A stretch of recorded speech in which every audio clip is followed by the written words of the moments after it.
kulanti wacan daawadayaal ku soo dhawaada warka midnimo media qodobada aad ku daawan doontaan waxaa kamid ah madaxweynaha dowladda federaalka Soomaaliya mudane Maxamed Cabdilaahi Farmaajo oo magacaabay guddiga wada hadalka Soomaaliland iyo Soomaaliya iyo xubnaha uu ka kooban yahay guddigaasi qabanqaabada shirweynaha dib u heshiisiinta Galmudug oo socota madaxweynaha Galmudug oo war ka soo saaray nabadoonkii lagu dilay magaalada Gaalkacyo howlgallo ballaaran oo ka socda magaalada Gaalkacyo iyo dad badan oo la tuhunsan yahay oo howlgalladaasi lagu soo qabqabtay shir ay iskugu yimaadeen mas'uuliyiinta iyo waxgaradka Jubbaland oo laga hadlayo doorashada Jubbaland oo magaaladaasi ka socda gudoomiyaal cusub oo loo magacaabay gobolka Sanaag iyo deegaanka Highland iyo ugu yaraan 12 qof oo ku geeriyootay dab ka kacay dhismo ku yaala dalka Japan intaasi daawadayaal waxay ahaayeen qodobada warka ugu doorka roon haatana ku soo dhawaada warkaasi oo faahfaahsan oo idin akhriyo anigoo Axmed Xasan Ramaas warkana waxa igala qayb galaysa Sagal Xaaji Yuusuf Sagal Cidoon madaxweynaha dowladda federaalka Soomaaliya mudane Maxamed Cabdilaahi Farmaajo ayaa wareegto uu soo saaray ku magacaabay guddiga dib u heshiisiinta iyo wada hadallada dowladda Soomaaliya iyo Somaliland xubnaha guddiga ayaa kala ah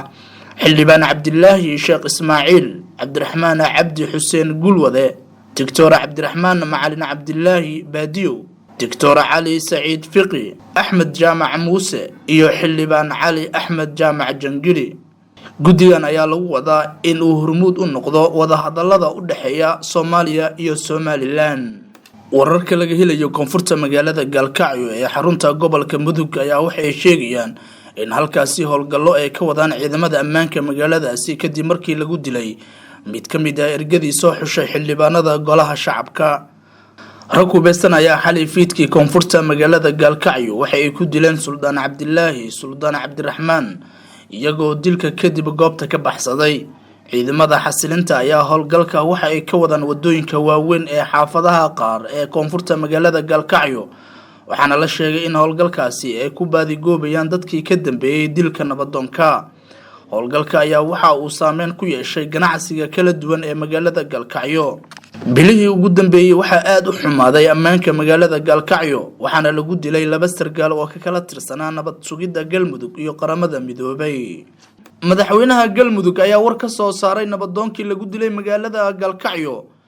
qodobareedkaasi waxay noo faahfaahinaysaa Sagal Yuusuf Xaaji madaxweynaha dowlad goboleedka Galmudug Axmed Ducaale Geelle Xaab ayaa marka hore waxa uu tacsi u diray bulshada reer Gaalkacyo iyo eheladii iyo qaraabadii uu ka baxay Allaha u naxariistay Suldaan Cabdulaahi Suldaan Cabdiraxmaan oo rag hubeysan ay ku dileen koonfurta magaalada Gaalkacyo waxa uu ahaa nin qiimo badan oo aad uga shaqeeya nabadda magaalada Gaalkacyo waxa uu ahaa dadkii Galmudug wax ka dhisay alle naxariistii janno ha ka waraabiyo samir iyo iimaan eebaha inaga siiyo ayuu yiri madaxweyne Xaaf ayaa uga baaqay bulshada ku nool magaalada Gaalkacyo in ay meel kaga soo jeestaan dadka cadawga ku ah jiritaankooda iyo noloshooda waxa uu intaasi ku daray in kooxaha argagixisada arxan laabayaasha ah aysan rabin amni iyo nabad kaga hirgasho magaalada Gaalkacyo cid walbana ay mas'uul ka tahay amniga magaalada Gaalkacyo waa sida uu hadalka u dhigay si kastaba inta badan shacabka kala duwan ee ku nool magaalada Gaalkacyo ayaa aad uga walaacsan amni darada ku soo kortay magaalada iyaga oo aad uga xumaaday dilka loo geystay Suldaan Cabdulaahi Suldaan Cabdiraxmaan oo kamid ahaa waxgaradka gobolka shir ay iskugu yimaadeen mas'uuliyiinta iyo waxgaradka Jubbaland oo looga hadlayo doorashada Jubbaland oo ka socota magaalada Kismaayo qodobkaasi waxa inoo faahfaahinaysaa mar kale Sagal Yuusuf Xaaji magaalada Kismaayo ee gobolka Jubbada Hoose waxa goordhow ka furmay shirka caadiga ah ee golaha wasiirada maamulka Jubbaland taas oo toddobaad walba maanta oo kale la qabto waxaana maanta looga hadlayaa qodobo dhowr ah madaxweyne ku xigeenka koowaad ee dowlad goboleedka Jubbaland Maxamuud Sayidi Aadan ayaa kulanka shirku doominay waxaana shirka maanta warbixino looga dhageysan doonaa wasaaradaha kala ah amniga arrimaha gudaha kalluumeysiga iyo kheyraadka badda si gaar ah ayaa kulanka waxaa maanta loogu gorfayn doonaa xaaladaha guud ee doorashooyinka dowlad goboleedka Jubbaland iyadoo ay jiraan walaac iyo cabashooyin ka soo yeeray musharaxiinta madaxweynaha Jubbaland waxaa socda qabanqaabada shirweynaha dib u heshiisiinta galmudug sida ay warkaani ku faahfaahinayso Sagal Yuusuf Xaaji. wasiirka arrimaha gudaha federaalka iyo dib u heshiisiinta xukuumadda federaalka Soomaaliya mudane Cabdi Maxamed Sabriye ayaa magacaabay guddiga qabanqaabada shirweynaha dib u heshiisiinta galmudug. guddigan la magacaabay ayaa waxa uu ka kooban yahay 12 xubnood kuwaas oo loo doonayo in isku keenaan dhammaan qaybaha kala duwan ee bulshada ku nool gobolka galmudug.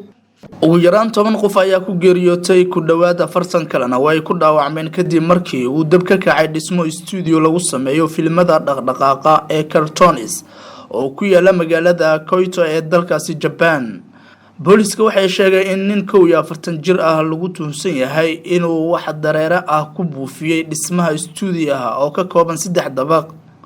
ninka lagu tuhunsan yahay inuu bilaabay dabka ka kacay dhismahaasi waxa uu ka mid noqday 40 qof ee ku dhaawacmay shilkaasi kuwaasi oo ciidanka booliska ay u gudbiyeen isbitaalada si loogu soo daweeyo. warbaahinta dalkaasi waxa ay booliska ka soo xigteen in 10 qof oo meyd ah laga helay dabaqa labaad ee dhismaha kuwaasi oo ku caburmay qiiqa dabka. inta ayaan kusoo gabagabeynayna daawadayaal war wixii dalkii daafaca caalamka naga soo gaaray oo aad kala socoteen Midnimo Media tan iyo intaan dib wada kulmi doono warkan kiisa xiga waa bahda Midnimo Media oo idinkaga tagaya sida iyo nabadgelyo.